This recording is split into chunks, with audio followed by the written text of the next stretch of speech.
अस्सलाम वालेकुम dear students. इस क्वेश्चन में हमने बेस 4 एडिशन परफॉर्म करनी है इन नंबर्स पर। तो हम क्या करेंगे, पहले हम लिखते हैं ये नंबर और दूसरा नंबर है 23.1301। तो नॉर्मली डेसिमल पॉइंट के नीचे डेसिमल पॉइंट हमने लगाना होता है और 23 यहां पर लिखेंगे 23.1301। अब इनको हमने ऐड करना है। इसको ऑगेंट कहते हैं, इसको एडेंट कहते हैं। अब हम क्या करते हैं, जो राइट साइड पर जो ये प्लेसेस दो हैं यहां पर दो जीरो लगा लेते हैं क्योंकि जीरो लगाने से फर्क नहीं पड़ता। अब हमने ऐड करना है, लेकिन हमें एक चीज का पता होना चाहिए कि भाई ये जो बेस 4 है इसमें टोटल 4 नंबर्स होते हैं। कौन कौन से? 0 1 2 3। जब भी कोई बेस n होती है ना तो हमेशा वो 0 से स्टार्ट होती है। फॉर एग्जांपल बाइनरी की बेस 2 है, उसमें दो डिजिट्स हैं 0 और 1। इस तरह जो डेसिमल है उसकी बेस 10 है तो वो 0 से लेकर कहां तक होते हैं?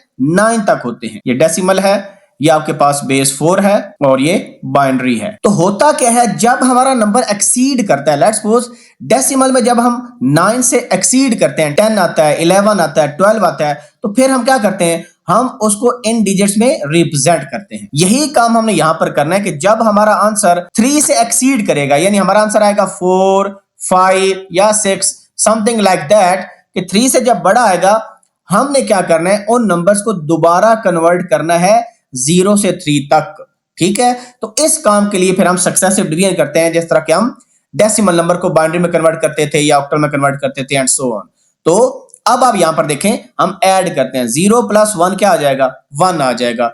0 प्लस 0 0 आ जाएगा। अब देखें 3 प्लस 1 4 होता है। तो डेसिमल में जब हम करते थे तो डेसिमल में अगर हमारे पास आ जाएगा 9 और 1, इसको ऐड करें तो हम 10 कहते थे। क्यों? क्योंकि हमें पता है 9 प्लस 1 10 होता है। तो 10 में हम ये जो 0 है वो सम लगा देते थे और कैरी अगले डिजिट में आके ऐड हो जाता था। और यहां पर अगर कोई डिजिट नहीं है तो 10 आंसर आ जाएगा। लेकिन अब 3 प्लस 1 कितना होता है? 4 होता है। हम क्योंकि काउंट करते हैं डेसिमल के हिसाब से, हम उसी के आदी हुए हैं। लेकिन हमने अब इनको देखें, जिस तरह 10 1 और 0 में रिप्रेजेंट हुआ, इस तरह जो 4 है तो 4 को आप उसी की बेस से डिवाइड करेंगे 4 से। सो 4 1s आर 4। तो इसका मतलब है जब हम 4 को बेस 4 में कन्वर्ट करेंगे तो आंसर क्या आएगा?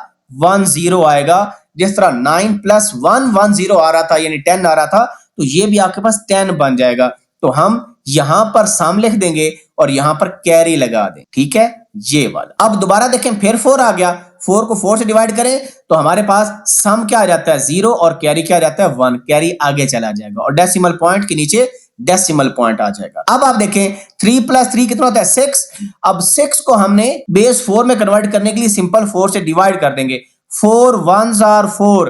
तो रिमाइंडर कितना बच गया? 2। तो इसका मतलब है ये 12 बन गया हमारे पास। ठीक है, यानी जो 4 है वो आपके पास 10 है। 4 जो है वो 10 का रोल प्ले कर रहा है। जो 5 है वो 11 हो जाएगा। 6 कितना हो जाएगा? 12। किस मैकेनिज्म से? इस मैकेनिज्म से जिसमें successive division by base n होती है। तो अब हमारे पास यहां पर कितना आ जाएगा? यहां पर 2 आ जाएगा और कैरी 1 आगे चला गया। यहां पर अगेन 6 बन गया, यहां पर फिर 2 आ जाएगा, कैरी आगे चला जाएगा। 1 प्लस 0 1 और ये 1 एज इट इज आ जाएगा। तो ये हमारा आंसर आ गया बेस 4 के अंदर। इसी तरह कोई भी बेस के साथ आप एडिशन परफॉर्म कर सकते हैं। बेस 3 हो, बेस 5 हो, बेस 9 हो, कोई भी बेस। प्रिंसिपल यही है कि जब नंबर एक्सीड करेगा उसके मैक्सिमम डिजिट से, उस बेस के मैक्सिमम डिजिट से, तो आपने इस तरह डिवीजन परफॉर्म करनी है। अल्लाह हाफिज नासिर।